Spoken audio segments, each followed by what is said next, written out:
전체적인 제목은 남은 자가 회개치 않는다라고 하는 제목입니다. 남은 자가 회개치 않은 겁니다. 자, 9장은 8장에서부터 시작된 나팔 재앙의 계속입니다. 오늘 프린트를 여러분들이 열심히 보시면서 오늘 한번 이걸 한번 다 맞춰볼까 하는 그런 마음이 있습니다. 안 되면 중간에서 딱 끊겠습니다. 네. 이 9장은 8장에서부터 시작된 나팔 재앙이 계속되는데 8장에서 첫 번째 나팔부터 네 번째 나팔까지의 재앙의 내용이 나왔고 지금 9장에서는 이제 세 가지 재앙에 대한 내용이 나옵니다. 자, 8장의 마지막 절이 13절에서 땅에 사는 자들에게 화가 있으리니라고 선언한 세 가지 화 중에서 두 가지 화인 그러니까 9장에는 두 가지 화인 다섯째와 여섯째 나팔 재앙이 나옵니다. 자, 1절부터 12절의 중심점은 오직 이마에 같이 읽겠습니다. 오직 이마에 하나님의 인침을 받지 아니한 사람들만 해하라. 예. 4절이 있고요. 4절이 1절부터 12절의 중심점이고요. 13절부터 21절의 중심점은 같이요. 사람 3분의 1이 죽임을 당하리라 하는 18절의 그 중심점이 있습니다. 자, 그런데도 20절에 보면 이 재앙에 죽지 않은 남은 사람들은 그 다음에 21절에 회개하지 아니하더라. 예. 성경 말씀은 같이 읽으셔도 좋습니다. 예, 같이 읽어주시면 좋겠습니다. 그래서 결국은 재앙에 죽지 않은 남은 사람들은 회개하지 않았다라고 하는 것이 결론입니다. 예. 그러니까 하나님은 이 재앙을 통하여 불신자들에게 회개를 촉구하였으나 그러나 그들이 회개하지 않았다는 것입니다.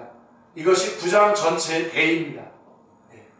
회개를 촉구하였으나 사람들은 회개하지 아니했다라고 하는 것이 9장의 내용입니다. 하나님의 참고 기다리심이 5달 동안 사람들을 해하는 권세가 있더라 라고 10절에서 그리고 5절에서 말씀하고 있는데 이 재앙의 기한을 제한하시면서도 우리는 이 모습이 드러납니다. 하나님이 참고 기다리신다고 하는 것은 5달 동안이라고 하는 재앙의 기간을 제한하고 계신 것 속에서도 우리는 그것을 확인할 수가 있는 것입니다. 그러나 회개하지 않았다는 것입니다. 자, 그래서 전체적인 그러한 그림을 가지고 1절부터 12절 먼저 다섯째 나팔, 입 맞지 않는 자만 해하라 라고 하는 다섯째 나팔 재앙 보십시오. 1절 말씀 보십시오. 다섯째 천사가 나팔을 불매 내가 보니 하늘에서 땅에 떨어진 별 하나가 있는데 그가 무적갱의 열쇠를 받았더라. 예. 자, 하늘에서 땅에 떨어진 별이 누구입니까? 자, 이 떨어졌다는 데 초점을 맞추면 타락한 천사로 볼 수 있고 저가 무적갱의 열쇠를 받았더라라고 하는데 초점을 맞추면 선한 천사로 볼 수 있을 것입니다. 실제로요, 이 상반된 두 가지 해석으로 양분되어 있습니다. 그리고 누구도 이를 확증할 수 없습니다. 왜냐하면 성경이 침묵하고 있기 때문입니다. 그래서 제가 신명기 29장 29절 말씀 거기다가 참고하라고 해놨습니다. 감추어진 것은 감추어진 겁니다. 우리가 관여할 바가 아닙니다. 그러나 드러난 것은 우리가 힘써서 순종하고 이루어 드려야 되겠죠. 그래서 이 부분 성경이 침묵하고 있습니다. 자, 그렇다면 이것을 원문 그대로 놓아두는 것이 지혜로운 방법일 것입니다. 그냥 그대로 놔두는 거죠. 해석을 하지 않고 그대로 놔두는 것이 좋습니다. 왜냐하면 그대로 놓아둔다고 해도 본문을 통해서 말씀하고자 하는 말을 깨닫는 데는 아무런 지장이 없기 때문입니다. 그래서 이런 부분에 있어서 우리가 오버하지 않아야 됩니다. 자, 2절 3절을 보십시오. 같이요. 그가 무적갱을 여니 그 구멍에서 큰 화덕의 연기 같은 연기가 올라오매 해와 공기가 그 구멍의 연기로 말미암아 어두워지며 또 황충이 연기 가운데로부터 땅 위에 나오매 그 그들이 땅에 있는 전갈의 권세와 같은 권세를 받았더라. 예. 자, 황충이 이러한 배경적인 설명과 함께 올라오면 그로 인해서 전개될 재앙이 어떠하리라고 하는 것을 예감케 해주고 있는 것입니다. 황충으로 인한 재앙은 출애굽 당시에도 있었죠. 그죠? 출애굽 당시에 애굽에 임한 9번째 재앙입니다. 메뚜기 재앙이죠. 또한 요엘 선지자 때에 임했는데 요엘은 메뚜기 때의 내습을 통해서 무섭고 사나운 바벨론 군대가 몰려오는 것을 바라보았던 것입니다. 그리고 선지자의 영에 의하여 그 너머로 요엘서 1장 15절에 보시면 같이요. 오라 그 날이여 여호와의 날이 가까웠으니 곧 멸망같이 젖는 자에게서 이르리로다 하고 심판날에 임할 재앙을 내다보았던 것입니다. 요엘서가 그렇게 내다보고 있는 것입니다. 요한계시록에는 황충뿐만이 아니라 이와 같은 구약적인 이미지를 변경함이 없이 그대로 사용하고 있음을 유념해야만 합니다. 그런 이미지를 그대로 사용하고 있는 것이죠. 그러므로 이 상징들은 신약적인 재해석이 필요한 것입니다. 그러면 황충의 정체는 무엇입니까? 7절에 황충들의 모양은 전쟁을 위하여 준비한 말들 같고 그 머리에 금 같은 관 비슷한 것을 썼으며 그 얼굴은 사람의 얼굴 같고 그 다음에 8절에 그 이빨은 사자의 이빨 같으며 10절에 또 전갈과 같은 꼬리와 쏘는 살이 있어. 이렇게 말씀하고 이게 황충의 정체입니다. 이것은 황충에 대한 시적인 묘사로 볼 수 있는데요. 자, 그런데 11절에 보면 같이요. 그들에게 왕이 있으니 무적갱이의 사자라. 히브리어로는 그 이름이 아바돈이요 헬라어로는 그 이름이 아블론이더라 라고 설명을 해주고 있습니다. 이것은 황충이 문자적인 황충이 아니라 사탄의 하수인들인 악령의 활동임을 말씀해주고 있는 것입니다. 아바돈이나 아블론은 다같이 파괴자라고 하는 뜻인 사탄을 가리키는 말이기 때문입니다. 그래서 사탄의 거소인 무적갱에서 올라오고 있다고 말씀하고 있는 것입니다. 그렇다면 악한 영을 어찌하여 황충으로 상징을 하고 있는 것입니까? 왜 황충으로 상징했습니까? 황충은 약한 곤충에 불과하지만, 그렇죠? 메뚜기, 그렇죠? 약한 곤충에 불과하지만 이들이 두려운 것은 뭐냐면 그 수가 많다는 게 있는 것입니다. 악한 영이 또한 그러하기 때문일 것입니다. 그런데 사탄의 사자들이 사람을 괴롭힐 수 있도록 허용하신 데는 제한이 있습니다. 이 제한에 대해서 우리가 항상 여러분들이 붙잡으셔야 됩니다.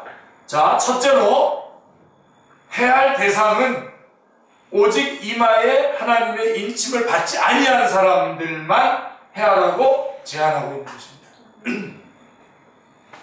7장에서 하나님의 종들의 이마에 인치기까지라고 하셨는데 왜 인을 치라고 하시며 또 인을 맞아야만 하는지 그 이유가 분명하게 드러나는 대목입니다. 자, 이는 구별하심이었던 것이죠. 에스겔서에서도 심판을 시행하기 전에 먼저 이마에 표를 하게 하고 그런 연후에 같이요 늙은 자와 젊은 자와 처녀와 어린이와 여자를 다 죽이되 이마에 표 있는 자에게는 가까이 하지 말라. 이렇게 하시는 것을 보게 됩니다. 구별이죠. 이처럼 구별하심은 출애굽 당시에도 있었습니다. 애굽의 장자를 치시기 전에 6월절 양의 피로 이스라엘 집을 구별하셨던 것입니다. 둘째로 해할 기한은 5달입니다. 이마에 인침을 받지 않은 자, 그 다음에 또 두 번째는 기간인데 5달 동안 사람들을 해하는 권세가 있더라 라고 제한을 하십니다. 5달이라고 하는 제한을 황충의 수명과 결부시켜서 생각하기도 합니다. 또한 홍수 심판 때에 물이 150일을 땅에 넘쳤더라라고 하는 것을 반영으로 여겨지기도 합니다. 이것은 문자적으로 보든 아니면 상징적으로 보든 이처럼 재앙을 제한하심은 다시 한번 회개의 기회를 주기 위해서라고 보아야 합니다. 이게 요한계시록에서 나오는 끊임없는 그 메시지입니다.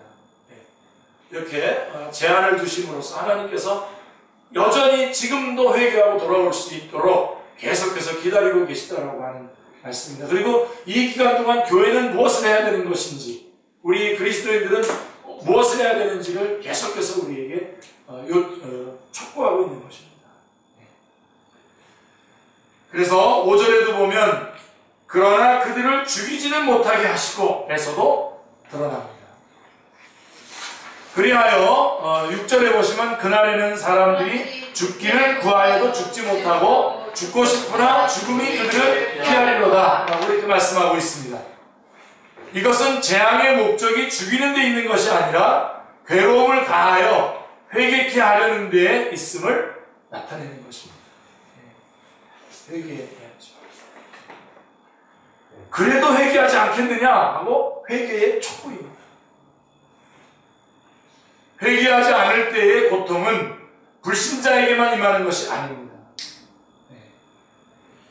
저도 좀 조금 이렇게 마음에 그런 어떤 상심도 있고 몸도 좀 안 좋고 그런 것들이 이렇게 연결이 됐을 때에 이 마음이 참 무겁고 그다음에 또 목이 또 막 안 나오니까 막 답답해요. 그런데 그래서 오늘은 이제 가서 주사도 맞고 또 여러분들이 또 기도도 해주고 그래서 지금 이 말씀을 전하면서 많이 풀리고 해결이 되고 있는데요. 그런데 제가 오늘 제가 기도한 게 있어요. 기도가 회개 기도입니다.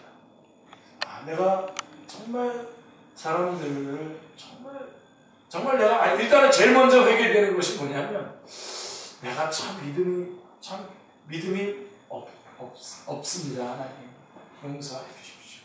믿음이 없는 것에 대해서 하나님의 말씀, 약속의 말씀을 선포를 하면서도 정작 내가 이 말씀을 붙잡고 능력 있게 감당하지 못했습니다. 그래서 회개하게 됐고 그 다음에 이 몸의 건강함, 그래서 건강하지 않은 분들을 위해서 내가 열심히 기도하지 못했다. 그런 것들을 회개했습니다. 그래서 제가 내일 신방을 안 하고 있었었는데 내일 신방하려고 합니다. 그래서 신방도 하고 그 다음에 또 정말 주님 앞에 깊이 있게 정말 주님께 나를 도와달라고, 주님 저는 부족합니다. 저를 도와주십시오 라고 이렇게 간절하게 기도했던 그런 시간들이 너무 없었구나 하는 것을 회개했습니다. 여러분, 우리가 지금 이 요한계시록의 말씀을 지금 듣고 있는 동안에도 여러분들이 주님께서 지금 우리에게 촉구하고 있는 게 뭐겠습니까?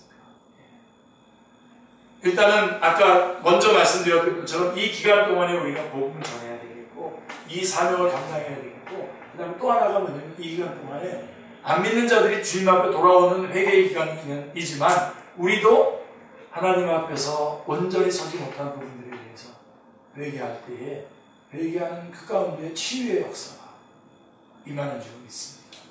그리고 우리가 축제교회 공동체를 이렇게 놓고 볼 때도 적은 인원인데도 불구하고 우리가 서로서로 아주 끈끈하게 서로서로를 위해서 눈물로 같이 기도해 주지 못하는 것들에 대해서 많이 안타까워했던 것을 그렇게 많이 그렇게 하지 못했던 것을 안타까워하는 그러한 시간들이 되어야 하는 것입니다. 자, 그래서 회개하도록, 그래서 다윗은 시편 32편 3절 4절에 같이요. 내가 입을 열지 아니할 때에 종일 신음함으로 내 뼈가 새하였도다. 주의 손이 주야로 나를 누르시오니 내 진액이 빠져서 여름 가뭄에 마른같이 되었나이다. 아주 내 진액이 빠져서 여름 가뭄에 마른같이 되었나이다. 아주 그의 괴로움을 진술하고 있습니다. 왜 내가 좀 더 잘해줘야 되는데, 다른 사람들에 대해서 좀 더 잘해줘야 되는데 왜 잘해주지 못했을까? 그러면서 저 자신에 대해서도 좀 더 주님 앞에서 진지하지, 왜 더 진지하지 못했을까? 그 다음에 그 주시는 능력을 왜 더 가지고 주님의 영광을 위해서 쓰지 못했을까? 라고 하는 그런, 그래서 내 입을 열지 아니할 때에 종일 실망으로 내 뼈가 새갈까. 주의 손이 주야로 나를 들으시오니 내 진액이 빠져서 여름 가뭄에 마른같이 되었나이다 하고 그의 괴로움을 진술하고 있습니다. 그 다음에 그래서 이제 4절 말씀해 보시면 같이요. 땅에 풀이나 푸른 것이나 각종 수목은 해하지 말고, 또 이것도 또 하나의 제안이죠, 그죠? 땅에 풀이나 푸른 것이나 각종 수목은 해하지 말라고 말씀하고 있습니다.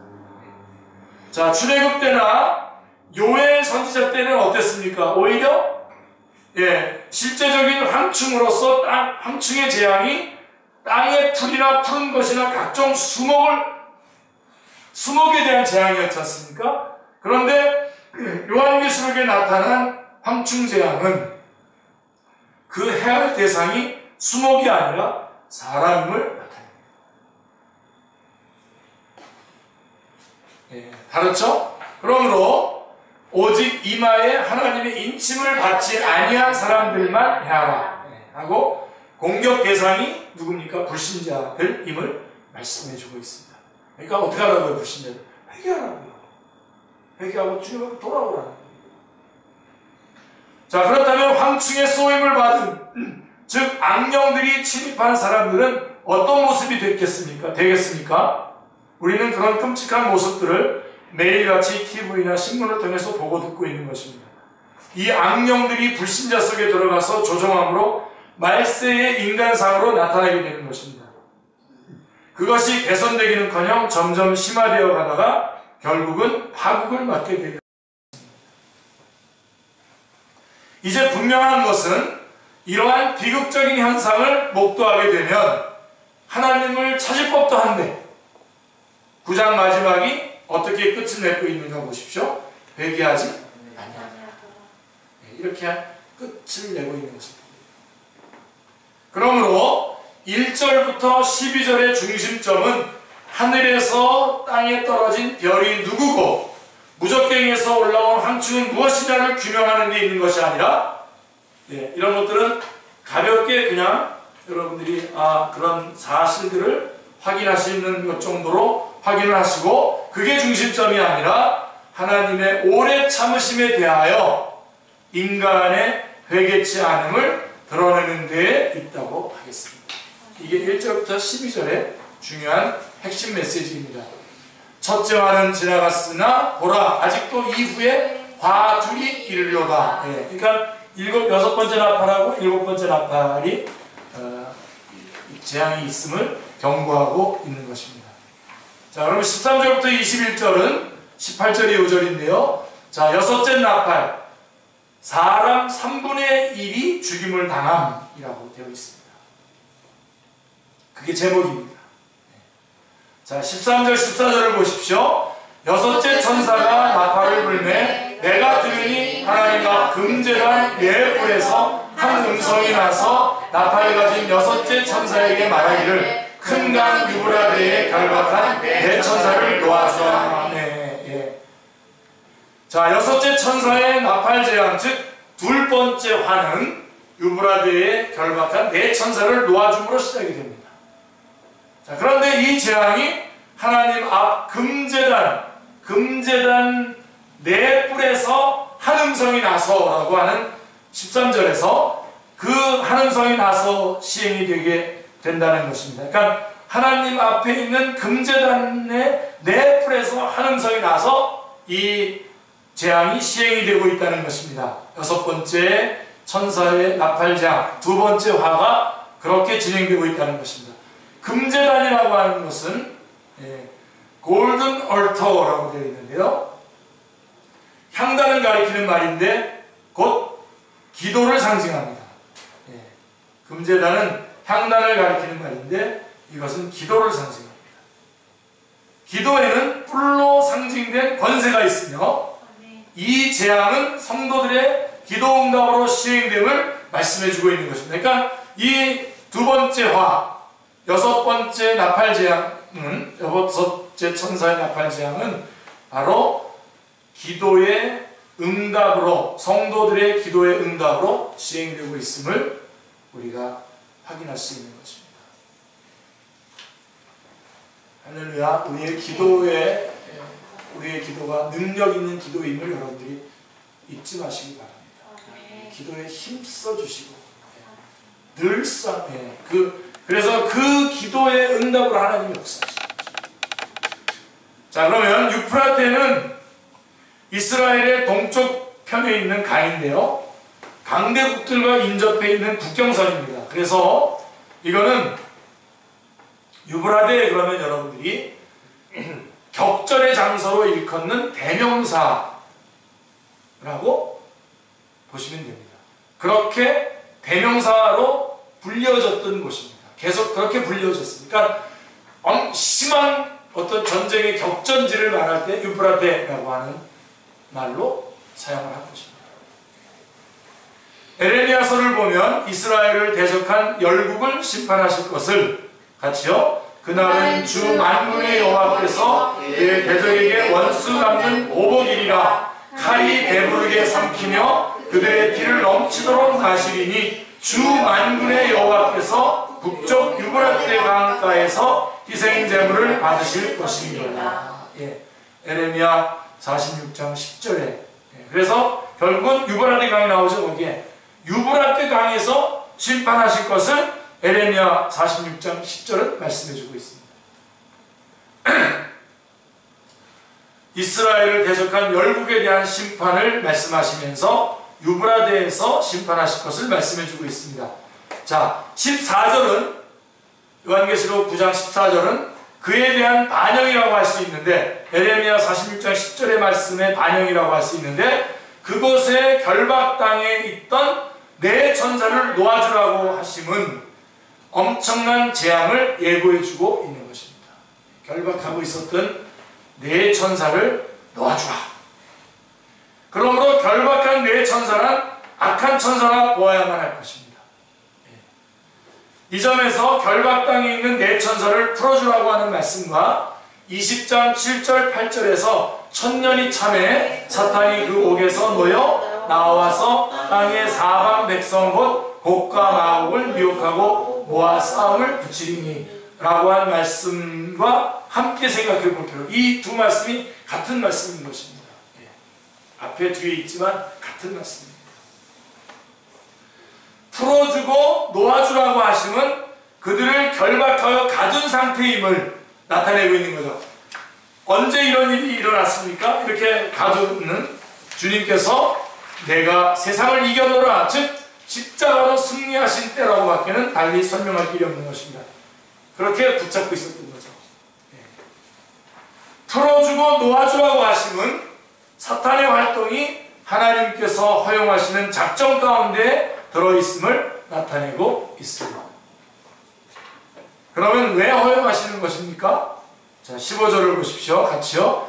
네 천사가 놓였으니 그들은 그 명월 일시에 이르러 사람 3분의 1을 죽이기로 준비된 자들이다. 끔찍하죠? 결박에서 풀려난 네 천사를 통해 둘째 화는 사람을 죽이지는 못하게 한 첫 번째 화와는 달리 사람 3분의 1이 죽임을 당하는 가공할 만한 재앙이라고 말씀합니다. 이 재앙에 동원된 마병의 수가, 마병대의 수는 2만만이니 그가 그들의 수를 들었노라 라고 말씀합니다. 2만만이라고 하는 것은 2만 곱하기 만입니다. 그래서 2억을 말합니다.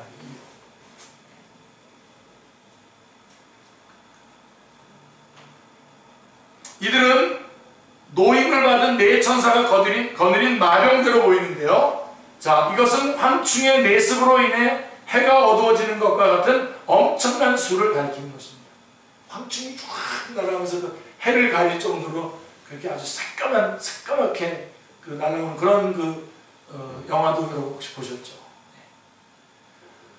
자, 이런 말씀을 대하게 되면 사람들의 우선적인 관심은 그럼 2억이나 되는 마병대의 실체는 무엇인지, 자, 이런 일이 벌어지는 그 면월 일시가 언제인지에 집중되게 되는데 현혹되시면 안 됩니다. 이를 쪽집게처럼 풀어주어야만 요한계시록을 잘 해석하는 양 생각하게 되는데요. 그래서인지 성경은 이거에 대해서 어떻게 하고 있습니까? 침묵하고 있습니다. 딱 말해주지 않고 있습니다. 왜냐하면 이것을 통해서 말씀하고자 하는 바는 그런 호기심을 풀어주려고 하는 데 있는 것이 아니라 이제는 더 참으시거나 기다리실 수가 없다는, 심판의 날이 찼다는 경고이기 때문입니다. 그것이 중요한 것이죠. 그 점이 결박한 네 천사를 놓아주라고 하는 데서 잘 드러나고 있습니다. 세상이 이만큼이나 지탱해 나갈 수가 있는 것은 그나마 하나님께서 사방의 바람을 붙잡아 바람으로 하여금 땅에나 바다에나 각종 나무에 불지 못하게 하더라. 즉 하나님께서 악한 영들의 활동을 결박해 두셨기 때문이라는 것 밖에는 달리는 설명할 길이 없는 것입니다. 그런데 이를 풀어준다라고 하는 것은 걷잡을 수 없는 대혼란과 아비규환과 같은 아수라장이 될 것을 예고해주고 있는 것입니다. 마병대의 수는 2만만이라고 했는데 이는 문자적인 의미가 아닌 것이 분명해 보입니다. 과거에도 그랬거니와 앞으로 있게 될 어떤 전쟁에 2억이나 되는 마병대가 등장하리라고 하는 것은 상상할 수 없는 일이기 때문입니다. 2억이나 되는 마병대가 등장할 것이다. 이거는 실제적인 숫자가 아님을 우리가 알 수 있는 것입니다. 20장 8절에 요한계시록 20장 8절에 사탄이 옥에서 놓여 나와 땅 위의 사방 백성을 미혹하여 싸움을 붙이리니 그 수가 바다의 모래 같으리라 했는데 2만만이라고 하는 수는 그런 부지기수를 뜻하는 말씀인 것입니다. 아주 엄청나게 큰 규모의 숫자, 부지기수, 알 수 없는 많은 숫자. 그렇다면 이 재앙이 어떤 양상으로 나타나게 될 것입니까? 3차 세계대전은 일단 아닙니다. 그런 식으로 설명하는 사람들이 많이 큽니다. 3차 대전과 같은 물리적인 전쟁으로 나타나게 되는가, 아니면 영적으로 나타날 것인가, 이게 가장 어려운 점인데요. 그런데 13절부터 21절을 관찰해보면 이것은 쌍방이 싸우는 전쟁이기보다는 일방적으로 시행되는 재앙의 양상임을 보게 됩니다. 힌트를 거기서 얻으셔야 돼요. 이를 가리켜서 네 천사가 놓였으니 사람 3분의 1을 죽이기로 준비된 자들이더라 말씀하고 있습니다. 또한 마병대를 묘사함에 있어서 그 위에 탄 자들, 즉 기수에 초점이 맞춰져 있습니까? 기수에 초점이 맞춰져 있는 것이 아니라 17절에 보면 말들의 머리는 사자머리 같고 그 입에서는 불과 연기와 유황이 나오더라. 자, 이 말들의 힘은 입과 꼬리에 있으니라고 사람에 의해서가 아니라 말에 의해서 죽임을 당하는 것을 보게 되는데요. 그 기수가 아니라 말이 더 중요하게 묘사되어 있는 것을 보게 됩니다. 이런 점으로 보아 이것은 악령에 의한 영적 재앙으로 여길 수밖에 없습니다. 자, 이렇게 말한다고 해서 전쟁을 배제하고 있는 것은 아닙니다. 전쟁 자체가 안 일어난다고 말하는 것이 아닙니다. 하나님이 허용하시면 악령의 발동에 따라 전쟁도 일어날 수 있기 때문입니다. 다만 이 마병대 재앙이 3차 대전을 가리키는 것이 아니라는 점을 말씀드리는 것입니다. 그런 식으로 물리적인 전쟁이 아닙니다. 말씀드리는 것입니다. 그렇다면 자, 이제는 그러면 이제 좀 우리가 심층 좀 들어가 보십시다. 그렇다면 이 2만만의 마병대 재앙이 오늘날에는 어떤 의미인지를 생각하게 합니다. 귀신 들린 자가 내 이름은 분대니 우리가 많은 이니이다 라고 말한 사실도 도움을 줍니다. 마가복음 5장 9절에 귀신은 자신을 분대라고 하면서 많다고 말했습니다. 그 귀신은 인간을 파멸로 몰아넣었습니다. 그때 주님은 더러운 귀신아 그 사람에게서 나오라 명하셨으나 요한계시록에서는 들어가도록 허용을 하고 있습니다. 그때는 귀신이 돼지떼에 들어가기를 구하였으나 요한계시록에서는 사람에게 들어가도록 허용하고 있습니다. 그때의 귀신은 무적경으로 들어가라 마시기를 구했으나 요한계시록에서는 무적경을 열어주고 있습니다. 그러므로 2만만의 마병대란 사탄의 세력의 발동을 허용하시는 것으로 여겨집니다.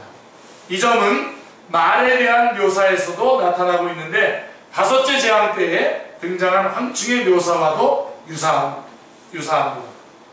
자, 그렇다면 6째 재앙에는 황충 대신에 마병대로 상징된 악한 영들이 인간의 의식과 사상을 지배하여 파멸로 몰아넣고 있는 것을 말해줍니다.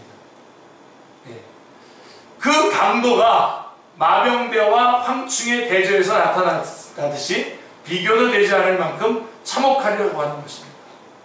5번째와 6째 비교가, 이는 실제적인 전쟁보다도 더 비참한 전쟁이죠. 물리적인 그런 전쟁보다도 더 비참한 전쟁인데 육신의 죽음보다도 더욱 참혹한 결과를 초래하게 되는 것입니다. 군대 귀신 들린 자의 상태가 어떠하다고 말씀하고 있는가를 보십시오. 마가복음 5장 3절로 5절을 보십시오. 같이요. 그 사람은 무덤 사이에 거처하는데 이제는 아무도 그를 쇠사슬로 넣어낼 수 없게 되었으니 이는 여러 번 고랑과 쇠사슬에 메었어도 쇠사슬을 끊고 고랑을 깨뜨렸습니다. 그리하여 아무도 그를 제어할 힘이 없는지라. 밤낮 무덤 사이에서나 산에서나 늘 소리 지르며 돌로 자기의 몸을 해치고 있었더라. 이런 사람이 된 거죠. 군대 귀신의 상태가 바로 이런 건데 이게 우리에게 참고가 됩니다. 이 시대의 인간상입니다. 이게 아주 악한 영에 완전히 붙잡혀 있어가지고 또 강해요. 그래서 누구도 제어할 수 없도록 되어 있고, 이 시대의 인간상이 이처럼 비참한 상태로 전락되어 가고 있음을 부인할 수 없을 것입니다. 진화론자들은 세상은 점점 진화되어 가므로 지상낙원이 이루어지려고 낙관했지만 오늘의 징조는 귀신 들린 돼지떼가 비탈로 내리다가 바다에 몰살하는 양상에서 볼 수 있습니다. 전혀 빗나간 거죠. 이것이 훗날의 이야기가 아니라 오늘의 현실로 나타나고 있습니다. 어쩌다 이 지경이 되어가고 있습니까? 무신론적인 사상과 물질 만능의 가치관으로 말미암아 인간의 심령이 파괴되어 가고 있기 때문입니다.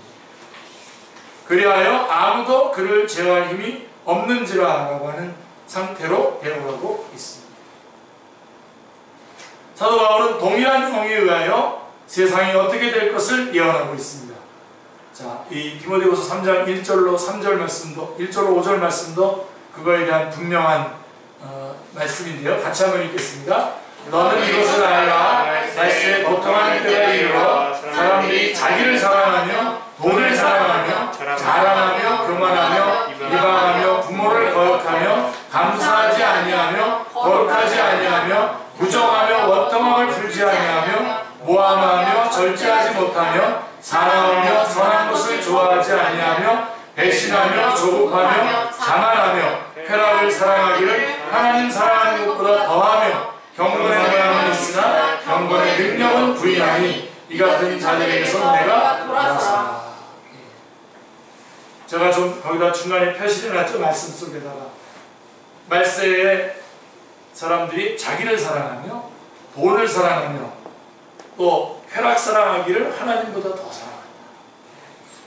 뭔가를 사랑해요. 그렇지만 자기를 사랑하고 돈을 사랑하고 쾌락을 사랑하는 거죠. 근데 그것도 하나님보다도 더. 자, 왜 이런 일들이 일어납니까? 악한 영들의 지배를 받기 때문입니다.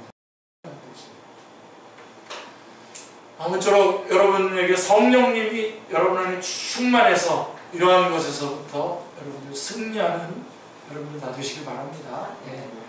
이마에 하나님의 입맞은 자들은 이 같은 자들에게서 내게 돌아서라, 내가 돌아서라 라고 말씀하고 있습니다. 18절을 보면 새 재앙이라고 말씀하고 있는데요. 곧 자기들이 입에서 나오는 불과 연기와 유황이라고 말씀합니다. 이로 인하여 사람 3분의 1이 죽임을 당하니라고 말씀하고 있습니다. 이를 가리켜서 또 현대적인 무기라고 해석하는데 그 다음 절 19절을 보면 현대적인 무기가 아니라는 것을 금방 알 수 있죠. 이 말들의 힘은 입과 꼬리에 있다고 말씀하고 있음으로써 이것이 현대적인 무기가 아님을 거부하고 있는 것을 우리가 알 수 있는 것입니다. 그런 어떤 현대적으로 개발되는 그런 무기들을 놓고 마치 이 재앙에 쓰이는 그 것들이다 라고 이렇게 주장하는 것에 대해서 현혹되지 마시고, 그럼 꼬리는 뱀 같고 또 꼬리에 머리가 있어 이것으로 해하더라 라고 마병대의 입과 꼬리가 강조되어 있음을 주목해야 할 것입니다. 자, 그 꼬리가 뱀 같다는 것은 인류의 시조를 유혹한 뱀을 연상하게 되죠. 그 다음에 입에서 나오는 불과 연기란 개구리 같은 새 더러운 영이 입과 짐승의 입과 용의 입과 짐승의 입과 거짓 선지자의 입에서 나오니라고 한 것과 상통하고 있습니다. 결국은 뭡니까? 거짓말. 하나님 말씀을 거짓말하는 거죠. 진리되기입니다. 입에서 불과 연기와 유황이 나온다는 것은 요한계시록의 용례로 볼 때, 요한계시록이 쓰는 그 용례로 볼 때에 1장 16절, 2장 16절, 16장 13절, 19장 15절 말씀들을 보면 분명히 이것은 언어와 관련이 되어 있는 것입니다.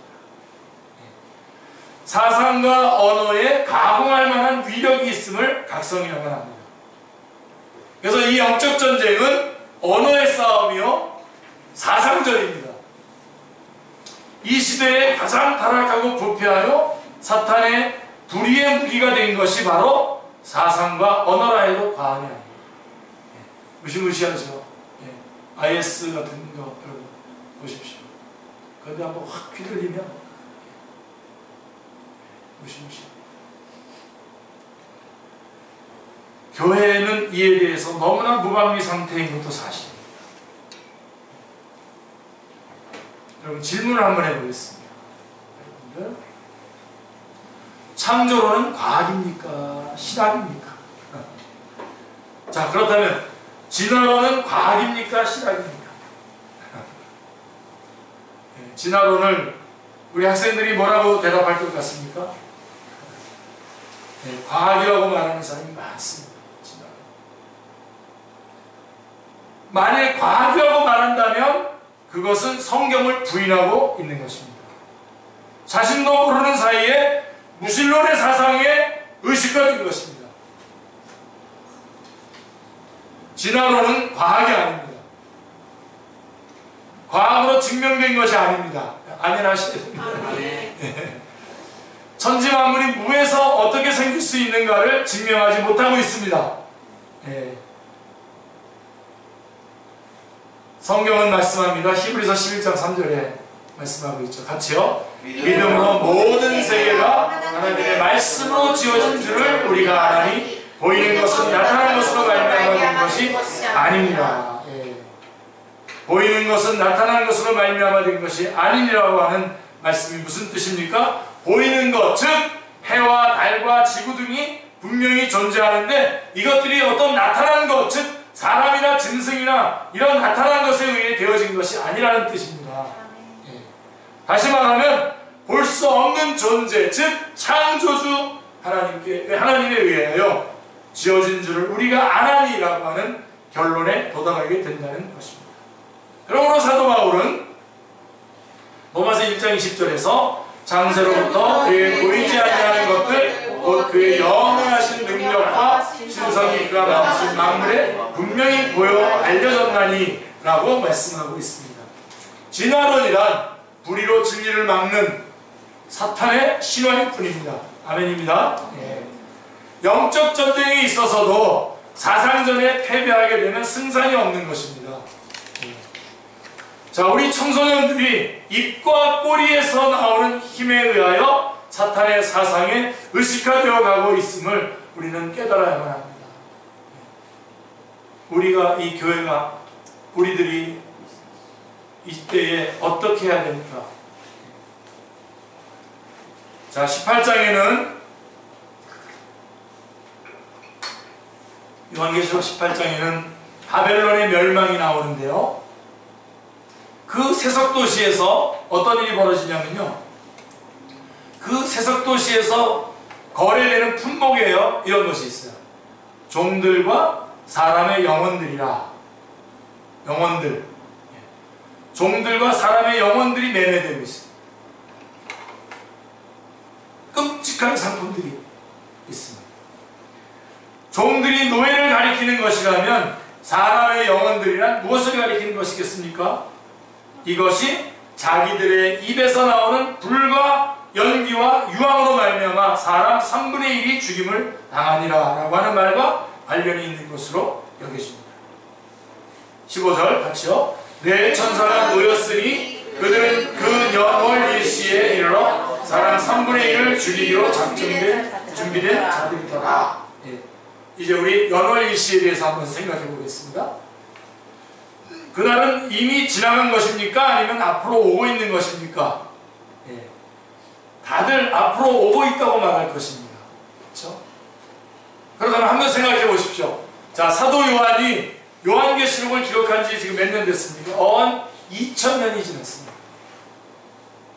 그렇다면 환란 중에 있었던 초대교회의 성도들에게 연월 일시가 어떤 의미가 있으며 무슨 유효가 되었겠습니까? 자, 지금 2000년이 지난 지금에서 보면 초대교회 성도들에게 그래서 2000년에 어떤 날 온다고 이렇게 우리 시간이 온다고 얘기한다면 당시에 초대교회 성도들에게 이 연월 일시가 무슨 의미가 있으면 위로가 됐겠습니까? 자, 그러나 하나님께서 그날을 밝히시지 않았기 때문에 우리는 모릅니다. 아멘입니다. 자, 왜 밝히지 않으셨습니까? 성경은 이렇게 말씀하고 있습니다. 히브리서 3장 13절에 오직 오늘이라 걷는 동안에 매일 피차 권면하여 너희 중에 누구든지 죄의 유혹으로부터 완고하게 되지 않도록 하라. 예. 바로 이 히브리서 3장 13절 말씀의 뜻을 우리가 생각해야 됩니다. 오늘이라 걷는 동안에 만일 하나님께서 2015년 12월 12일 12시라고 하는 식으로 연월 일시를 만약에 밝히셨다면 초대교회 성도들에게는 아무런 위로가 되지 못했을 겁니다. 막 살았을 겁니다. 불신앙에 빠지고 말았을 겁니다. 그러므로 그날을 사모하는 자에게는 오늘이 바로 그날이요. 아멘. 매일매일이 그날이라고 하는 각성으로 살아가라고 하는 말씀입니다. 할렐루야. 그러므로 6제와 7제 대접 사이에 16장에 나오는 보라 내가 도둑같이 오리니 라고 하는 말씀이 바로 그 말씀인 것입니다. 주님의 재림도 연월 일시에 오시게 되는 것이 분명합니다만 도둑같이 오리라 라고 말씀한 같이 매일매일을 그날같이 살아가라고 하는 말씀인 것입니다. 오늘이 바로 그날입니다. 그러므로 20장에 나오는 1000년 동안 왕노릇한다라고 하는 것은 개혁자들이 주님의 초림으로부터 재림까지의 기간 꼭 기억하십시오. 이 요한계시록이 말씀하고 있는 이 기간은 항상 주님의 초림으로부터 재림의 그 어간입니다. 다시 말해서 오늘의 연속으로 보는 이유가 바로 여기에 있는 것입니다. 종말을 바라보는 성경의 관점을 살펴보겠습니다. 주님은 감람산 강화에서, 감람산 강화는 마태복음 24장에 나오는 말씀인데요. 마태복음 24장 3절부터 쭉 진행되는 주님의 그 강화인데요. 말씀인데요. 감람산 강화에서 예루살렘의 멸망과 최후 심판이라고 하는 두 상황을 겹쳐진 하나의 그림으로 말씀하고 계신다고 하는 점입니다. 예루살렘이 멸망당할 당시에 100만 명 이상이 죽었다고 전합니다. 이를 목격한 사람들은 그때가 종말인 줄 알았을 것입니다. 사실 죽은 자나 남은 자들을 막론하고 그때가 종말이기도 합니다. 왜냐하면 이때에 회개하고 죽었느냐 회개하지 않고 죽었느냐, 또한 이 징벌을 통해서 회개했느냐 아니냐는 영원한 분리를 결정짓게 될 분수령이 되기 때문입니다. 그런데 두 사이에는 오늘이라고 하는 시점에서만 보아도 2000년이라고 하는 간격이 있는 것입니다. 이 점을 구약의 선지자들도 마찬가지였죠. 여호와의 날, 즉 종말을 예수 그리스도의 초림과 재림을 구분함이 없이 겹쳐진 한 날로 봤던 것입니다. 그것이 틀린 것이 아님은 주님의 초림으로부터 말세가 이미 시작된 거죠. 그렇죠? 하나님의 나라가 이미 임한 거죠. 그러므로 성경이 말씀하고 있는 말세는 주님의 초림으로부터 재림까지의 전 기간인 것입니다. 할렐루야, 꽉 붙잡으십시오. 그래서 우리 사랑하는 우리 축제교회 성도들은, 여러분들은 이 지금 오늘이 바로 그 시간입니다. 오늘이라 일컫는 바로 그 시간입니다. 그래서 회개할 거 회개하고 사람들에게 관용하고 주님께 영광 돌릴 일 있으면 미루지 말고 영광 돌리고, 그리고선 주님께서 또 하루를 허락하신다면 또 그날 최선을 다해서 주님 앞에 모든 것들을 다 올려드리는 그런 싸움을 해야 됩니다. 그리고 안 믿는 사람들은 오늘 지금 바로 이 시간이 주님 앞에 돌아와야 될 시간입니다. 그렇기 때문에 우리가 긴급하게 그들에게 복음을 전해야 되는 거죠. 미뤄서 될 것이 아니에요.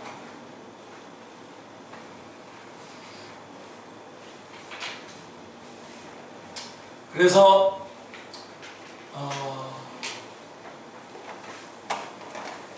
얼마 전에 우리가 교리 공부할 때에 우리 목사님께서 이렇게 말씀하셨어요. 우리 한 분 자매에게, 그 다음에 다 같이에게 말하기를 뭐라고 말했냐면, 준비도 되지 않고 선교지로 나가는 것은 죄를 짓는다. 그렇게 했습니다. 그 말은 분명히 그 말의 의미가 있습니다. 그러나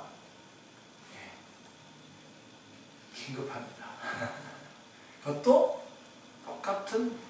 똑같이 강조돼요. 그러니까 어떻게 해야 됩니까? 열심히 빨리 준비하셔서. 선교지는 해외에 있는 열방에 있는 선교지만을 말하는 게 아닙니다. 직장이 바로 선교지입니다. 오늘 낮에도 제가 SK텔레콤에서 또 직장 선교에 관한 전략을 가지고 직장 생활을 하라고 하면서 말씀드렸습니다. 절대로 열방에 나가 있는 선교사와 직장인 그리스도인의 사이에서 선교사로서의 그 퀄리티가 절대로 차이가 나지 않습니다. 같은 퀄리티. 지금 여러분 있는 곳에서 여러분 그것이 가정이 되시기 바랍니다. 그러나 여러분 이 긴급함 때문에 여러분들이 꼭 점검해야 될 기본적인 것들을 놓치고서 움직이시지는 않으셔야 돼요. 그래가지고 엉뚱한 것을 전하는 일은 없어야 돼요. 거기에서 긴장하셔야 돼요. 그래서 저는 그것도 인정하고 이것도 인정합니다. 그래서 어떤 분들은 그런 것들을 이걸 준비해야 될 것가 있고, 어떤 분들은 지금 긴급하게 움직여야 될 사람들이 있는 것입니다. 자, 이제 마무리해 볼까요? 초림으로부터 재림까지의 기간이 계속되다가 종말의 결정적인 연월 일시에 대단원의 막을 내리게 되는 것이 요한계시록의 재앙입니다. 그러니까 이 모든 순간이 다 중요합니다. 아멘. 그래서 이전 것, 그 다음에 이전 것은 지나가게 두세요. 그래서 잊어버리세요. 그렇게 되면 그 이전 것에 몰두하다가, 그래서 이전 것은 아멘, 하나님 감사합니다. 그리고 다 내버리고 지금 주어진 상황 속에서 힘있게 회개하고 하나님 영광 돌리고 복음 전파하는 그런 여러분들이 되시기 바랍니다. 9장의 결론이요, 중심적인 말씀은 20절로 21절인데요. 같이요. 이 재앙에 죽지 않고 남은 사람들은 손으로 행한 일을 회개하지 아니하고 오히려 여러 귀신과 또는 보거나 듣거나 다니거나 하지 못하는 금은 동과 목석의 우상에게 전하고 또 그 살인과 복술과 음행과 도둑질을 회개하지 아니하노라. 예. 이 재앙을 통해서 회개할 것을 기대했다는 말이 되는 것입니다. 결국은 이 재앙을 통해서 우리 주님은 사람들이 회개할 것을 기대했다는 것이죠. 그러나 어떻게 했습니까? 회개하지 아니하고 회개하지 아니하더라 라고 두 번 반복해서 강조하고 있습니다. 그렇다면 회개해야 할 제목이 무엇입니까? 크게 두 가지입니다. 하나는 하나님과의 관계에서의 죄입니다. 우상숭배인데요. 여러 귀신과 또는 보거나 듣거나 다니거나 하지 못하는 금은 동과 목석의 우상에게 전하고, 바로 우상숭배입니다. 그들도 경배를 드리고 있다는 것입니다. 다만 예배의 대상을 어떻게 했다고요? 썩어지지 아니하는 하나님의 영광을 썩어질 사람과 새와 짐승과 기어다니는 동물 모양의 우상으로 바꿨을 뿐입니다. 하나님을 섬겨야 되는데 오히려 그런 것들을 섬기면서 우상 숭배를 하는 것이 하나요. 그 다음에 두 번째가 사람과의 관계에서 죄입니다. 그 살인과 복술과 음행과 도둑질이 여기에 해당이 됩니다. 이것이 경건치 않음과 불의입니다. 여기 중요한 요점이 대두되는데, 그러니까 저들도 재앙들을 통해서 무엇인가 믿고 의지해야 함을 절감하게 되었다는 것입니다. 그런데 그들이 의지한 것이 사시고 참되신 하나님이 아니라 우상이란 말입니다. 이 점이 회개하지 아니하고 오히려 라고 하는 묘사를 통해서 나타나고 있는 것입니다. 사랑하는 성도님들, 2만만의 마병대가 인류의 3분의 1을 죽이는 제 교회의 역할은 무엇입니까? 우리 한 사람 한 사람이 교회인데 우리가 무엇을 해야 하겠습니까? 일단 주님이 베푸신, 주님이 여러분 안에서 성령 충만하게 역사하시는, 주님이 베푸시는 평강, 주님이 주시는 강건함을 여러분들이 받아서 누리시되 하나님의 영광을 위해서 그 하나님의 죽어가는 영혼들을 주님 앞으로 돌아오고 회개를 촉구하는 일에 충성스럽게 드려지고 쓰임받아야 될 뿐만 아니라 한 걸음 더 나아가서 그들에게 회개를 촉구해서 그들이 주님 앞에 돌아오는 것을 촉구하면서 동시에 우리도 주님 앞에 마땅히 서야 될 회개해야 할 부분들을 끄집어내서 하나님 앞에 회개하고 주님의 긍휼하심을 구하는 그러한 시간들을 보내야 되는 거죠. 사실은 이거 교회 역할은 무엇입니까? 하고 이렇게 끝나야 되는데 답까지 좀 말씀드렸습니다. 여러분 안에서 이 역할을 온전히 감당해 계시기를 주님의 이름으로 축원합니다. 우리